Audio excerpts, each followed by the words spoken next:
Meltdown Abroad is the only podcast run by an educational psychologist and an occupational therapist designed specifically for expat parents navigating life abroad while managing the emotional ups and downs that come with parenting far from home. We are two professionals who live the chaos we coach other people through. I'm Chanel, the pediatric occupational therapist, and Tara is our educational psychologist. We will share real stories full of humor and authentic experiences, as well as expert insights for expat families navigating overwhelm, burnout, and a lot of big emotions. Hey Tara, how are you this week? I'm good, thanks, Chanel. How are you? I'm good. The sun is out, It's good. It's better than winter in Berlin, isn't it? Oh my gosh, so much better. Yeah, I feel like things are improving. The restaurants are filled with people outside. The lakes are full.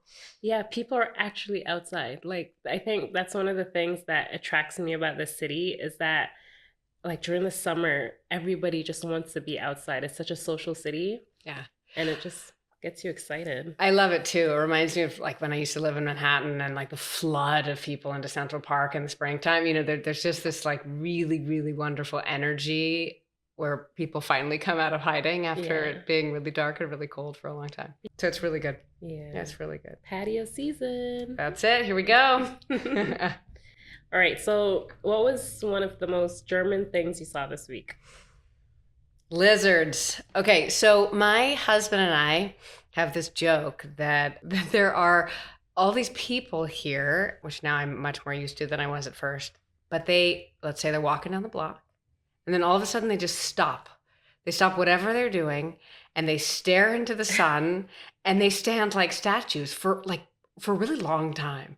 When I first moved here, I had absolutely no idea what they were doing or why they were doing it, but I kept seeing it all over town. Yeah. And now, having lived here for 3 years and navigated the really cold, really wet, dark winter, I know exactly what they're doing. And now I'm a lizard too, so probably someone else is like, look at that weird person standing in the middle of the street staring at the sun. In Toronto, we get a lot of sun. So right throughout the year, it's as cold as it is, it's just very sunny. It doesn't get as gray as it does here. But I definitely see the lizards, and nothing annoys me more than when it's not hot enough, but the sun's just peeking out, and then they're like basking in it, and I'm like, it's still freaking cold. Like, it's still cold. And you're tanning in the in the park. Please be for real. Be honest about our situation. But you know what? I get it. It's something to really reset our system and to energize us, right? That's it. It does. It helps, and it gives us energy, and it makes us feel peaceful. And honestly, being outside is, like, for me, one of my top ways of feeling better, feeling calmer. And certainly that like first early warmth on your skin does something really soothing and wonderful. Yeah. No, there's a difference between waking up to sun and waking up to dark, cloudy days. It sets the tone of your day, I feel like. Yeah. Or for me anyways. I think so too. I think it makes a big difference. Yeah. So I know that one of the topics we wanted to discuss today was burnout. And so I guess what I want to know is, why is it that we always feel like we're one step away from having a total burnout? Yeah, this is an expat experience that I think is really unique. And when we're talking about expat parents, which I am also an expat parent, so I deeply understand the situation, is that there is so much that we're trying to manage, and our baseline level of stress is so much higher when you get rid of all the things that you know. And you're starting then from this much higher than normal stress space. So then when crazy things happen that maybe aren't crazy to someone who is completely used to an environment or a culture or a language, but when those things happen for you and none of those things are normal for you, it is really easy to overflow. Yeah. And even just thinking about the analogy of your cup being half full or is it empty, the lizard people is a great example because they're starting their day and their baseline is half full because they're doing something. Or if you're someone that goes out on the patio in the morning and soaks up the sun or opens up all your blinds, that's already replenishing you. And so your baseline is already that cup half full. Whereas for someone else, theirs is half empty because they're starting off with just chaos all over.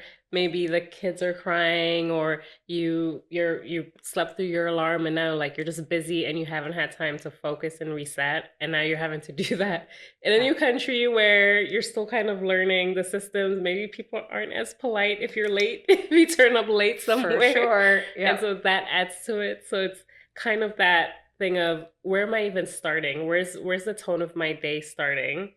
And then what's the familiarity? Like, how Yeah. am I doing things automatic? Is my body moving automatically to kind of, take the stress off of my brain, or do I have to think about every step to get me through this day because I'm in such an unfamiliar Yeah. environment? And that's it. What you said about things not being automatic. Mm-hmm. I think that's one of these pieces that massively contributes to burnout and overwhelm as an expat parent, because there's just so many things that you have to spend huge amounts of like cognitive and emotional energy on Yeah. that you just didn't have to spend before. Yeah. Like, I would go into a grocery store Mm-hmm. and I would know exactly where everything is. I would have brand recognition. I would know which types of things I like significantly more than others. I know the name of what I'm buying if it's something that's packaged. And what's crazy is like you need to go to the store and you need to feed your children and you need to do all these things. When you move to a new country where the language is not your native language, particularly if you, like me, moved before learning the language, not highly recommended, but anyways, Yeah. it's the case for most of us, that then you go into the store and you don't even know you're buying anymore.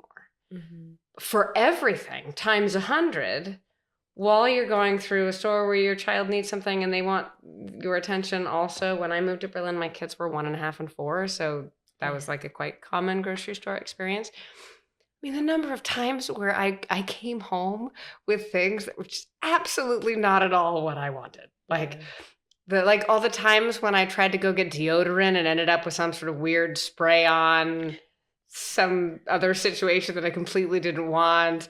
I also confused shaving cream at the start, could not find conditioner to save my life. Just all of these things that would have been so automatic and so easy to go and do, and things you have to do all the time. Yeah. And then add any possible social, maybe not even anxiety, but just sort of worries about maybe being asked a question in a store that I don't know what they're asking me. Mm-hmm. And what are the questions that they're going to ask, like when we check out, for Or instance? you have to ask the question as well, right? Like, that's it. If I have to find something, I don't know where it is. Yeah. And so all of those things we just really can do on autopilot normally. And maybe my son is asking me to buy 3 different things in the store, and maybe my daughter's really excited to get out of the store, and maybe we're trying to get through it differently, and maybe there's moments when that is stressful in your home country too. Yeah. For sure. But you add on these layers, and I think it's these layers of things that we're not even thinking about. Even something as simple as brand recognition impacts all of your ability to even buy your kids clothes. You now don't know their size. You now don't know any of the brands. And certainly in Europe, you go into a shop and you might have something from France and something from the UK and something from Germany, and they're all sized differently. So if you're trying to get through that with your child, there's just all of these complications that go on, and that add to the feeling of overwhelm before really much else has happened. Yeah. It's really normal. Your list goes from having 3 things to now, when you break down all the multi-layered steps involved in like trying to now find the aisle, trying to translate on your app, trying to calm down a crying child, or like your child wants a candy and you can't find the candy aisle. And so they're now being impatient and probably nagging. Those are all piling up on your list. These are now additional things that you have to add, and the brain is now like in overload, Absolutely. And it happens fast. Yes. It happens really fast, and we develop systems for things. And I think that over time we come up with what can work. Like I remember both me and my husband figuring out very early on how to just say, I don't speak much German. Yeah. Just so that I had something to respond to, because I would get nervous about being asked something, or even nervous about asking something, where to find something. And it helped that I had just one small phrase that I could say to let Yeah. them know that I don't speak German, and also to try in the language of the country where I'm living, and then feel like there's something that I could say that then would help me to move through the initial awkwardness of that Yeah. experience and how overwhelming it feels, particularly if you're trying to do multiple other things and your kids are in tow as well. Yeah, that was for me similar. Like, I'm still very nervous about speaking the language. And so it's like I go into fight or flight. Well, actually, I freeze. And then, like, I just feel silly and want to run away. But for me, like, kind of overcoming that is, I was like, I don't want to speak it because I'm so nervous, but I can write it down. So, I mean, I used to make a grocery list. And so now I just added the German word. So then if I did approach someone, I could just point to them and just, not have to deal with that overwhelming Yeah. nervousness as well. And I know for me, like the grocery stores are always the most overwhelming. Like that's where I get my culture shock, whether I'm in North America or I'm in Europe. Just send me to a new city and I can't figure out like one what the grocery store is. Like what's the name of the grocery store? I remember when I moved to Seattle, they were just so many unfamiliar names. I just Yes. didn't know that Yes. there were grocery stores. And so like I just go to Walmart because I knew Walmart. We have Walmart in Canada. And I would go in and I was like, I don't know if I want to buy this Yeah. my Yeah. groceries from here.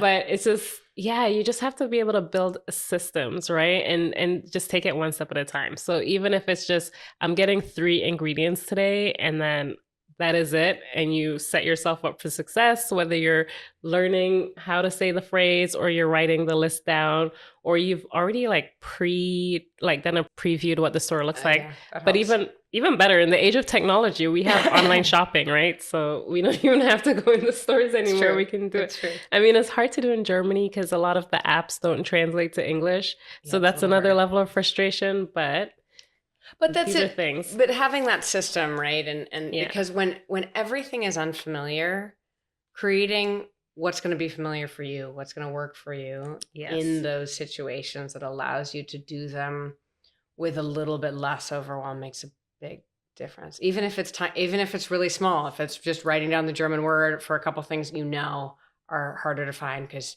yesterday you were massively overwhelmed in the store and you Yeah. discovered that, Yeah. or having a phrase that you can say before you ask a question, Yeah. if you need to in the store, those things really do help. I think it's about kind of giving yourself the freedom to be able to reflect. So go through the hard time, but also being able to be understanding of yourself and knowing that some of this stuff really isn't even in your control. Like Yeah. I know for me, yes, I could have done the grocery list ahead of time and I could have done all these things, but then I run into issues like if I have to do something related to the government and I do this step, but then they don't tell me about the other step. And then I'm like, well, how was I supposed to know to ask this question? Mm-hmm. And now I have to go back and, like some of these things you're going to run into just things that are done culturally differently. Yeah, And so absolutely. you have to be really understanding of yourself and just be able to have a debrief with yourself when you do get a moment to, sit down and say, it's okay. It happened today, but it's not going to happen tomorrow. I learned this today so that I don't have to Yeah. experience it again later on. It won't be a cycle of this is just what I'm going to be stuck in. It's okay. Let it happen. And There's two then things that you just said that I thought were really cool, and one is the idea that you repeat back to yourself what you learned today. mm-hmm. That's a really cool thing to do because it highlights the thing that you're managing, not the thing that feels unmanaged. Yes. Right. And Yes. that's a really big difference. And for me, I started using eventually, not immediately, but eventually I started being able to say like, well, of course you're overwhelmed. Of course. Yeah. You're in a new country with babies. totally different language, trying to figure out new work, new people, new cultural nuances. There's so many things that are going on. So obviously you would feel overwhelmed, and it's totally okay and totally normal to feel overwhelmed right now.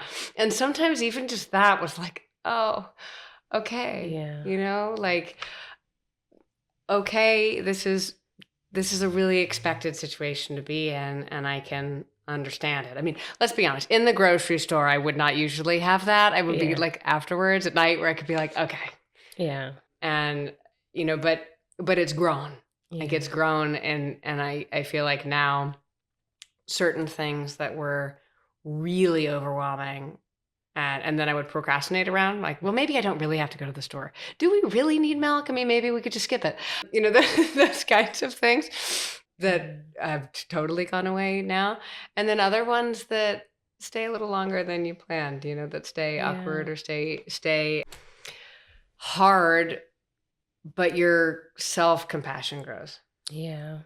And I mean, even being able to tell yourself that, it's okay, I'm overwhelmed, that's even a step that we have to get to. That's something that we have to get comfortable with. Because, I mean, and this is specifically speaking to the expat community, is we've moved to a new country. So, it might not be the glitz and the glam, but we want to pretend that it is, right? We want to tell ourselves that this is it. We have that performative relaxation. Everything is good. I'm walking in the park, and I'm in an old European building apartment.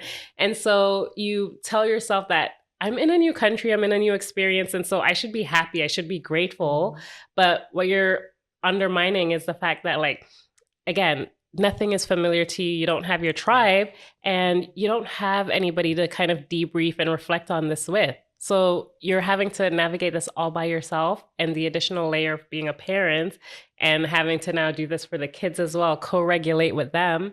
That just adds this layer of, when do I get time to now be able to encourage and boost myself and tell myself it's okay to be overwhelmed? Absolutely. And you brought up community. I think we need to do an episode on that. That's a really important bit, because it is like, it's so different when you move away from everyone and everyone that's familiar to you, and then move into a situation where all your relationships are new. Yeah, we could spend a lot of time on that one. That's another baseline level to dive into. That's right. When you are learning a new community and building a new one. Yeah, for sure.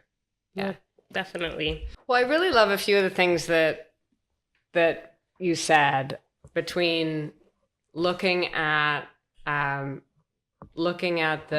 language that we use around, like, what did I learn today? Like, what did I figure out? Because there's almost always something that you did figure out that we usually are not giving ourselves enough credit for. So, like, what is that? Yeah.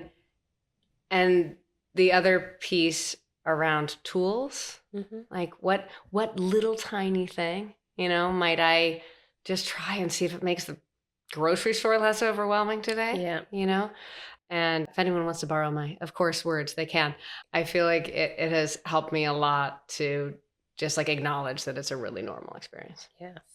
Yes, we have to build our toolkit, right? So there's some things that we can bring from what we already had from back home, but a lot of this, like, being able to, integrate into our new familiarity, it is going to require us to start adding new things that we didn't have to think about. Our brain's going to take information in a different way. The people that we connect with are going to respond to us differently. And so we really just have to be delicate with ourselves, be patient with ourselves, and just try to build some tools in that we can hopefully help us, but also be able to help the children as well. Yeah, I think it's great. And it really does make a difference for them, and they can model ours too. Though we really have to spend a little time figuring them out first, because I feel like at the start it's tricky. Yeah. At the start it's tricky, but you do build it, and then they build it too. And that's another topic we can get into, that co-regulation and how overwhelmed for them is going to look different, sure. Even in a different environment than it is for us, right? And how are we kind of pushing our overwhelm onto them? Is another thing, or how they're pushing their overwhelm onto you. These are definitely things we can do a deep dive in. Oh, for sure. Because their sense of things is so different because their perspective and the things that they need to navigate are really different. So Yeah. they could be actually significantly less overwhelmed than you are, or maybe more, depending. But in many cases, we're navigating certain things that, they're not dealing with the burnout. No, They're their not. responsibilities are different. Yeah, their responsibilities are different. They're not buying, shaving cream or deodorant that spray something Yeah. by accident, or Exactly. They don't trying. have to make sure the livelihood of not just themselves but their parents. Exactly. Or Exactly. It's a like, little well, more simple for them. yeah. Yeah. Yeah. But that's not to say that their overwhelm is not real. For sure. No, for sure. My kids had it. Absolutely. And there's just a lot of newness and a lot of getting used to Yeah. new things, and a lot of transition. We can talk Yeah. about that too. Yeah. Yeah. It's funny. I'm just even thinking about the kids, and we're talking about language and how intimidating it is for us, whereas we can escape it a little bit. We Mhm. can have moments when we have to interact with language. Whereas for them, when they start a new school or, have to have play dates, that's a whole different experience of now they're Yeah. thrown into a language and we don't understand Yeah. that. It's amazing. I mean, I talked to my husband a few different times just around just how impressive it is that they've gone into these schools and they're bilingual and they're Yeah. figuring it out and they're learning how to play with people who speak all different languages before Yeah. anyone has a common language. Yeah. And that's so amazing that they figure Yeah. out how to do that. Um, We need to take a page out of their book and they're just like, okay, primal instincts only. I'm only focused on this fun and anything that makes me feel That's good. right. That's right. I'm going to gesture towards all the things I need to make sure I'm playing well. Yes. My cup will be full. That's right. It'll be full. I'm going to laugh today. I'm going to find all sorts of joy. Yeah. Yeah. Yeah. But I think if there's one thing I can take away from just, the experience of living in a new country is being patient with myself and giving myself the room or what's the word I'm looking for here? So giving myself permission to be vulnerable and understanding of myself. Yeah. I think it's really good. Yeah. That's really good. That self-compassion, being able to acknowledge that there's like these really, really beautiful things that you're doing, and you're doing something really different than most of the people that probably know you and that Yeah. And there's something really cool and really brave and super courageous about that. Absolutely. And it can be hard at the same time. Especially if you're doing it by yourself. Yeah, exactly. Yeah. Exactly. Yeah. Well, it sounds like we've got a lot more episodes to record. Can't wait. I can't wait.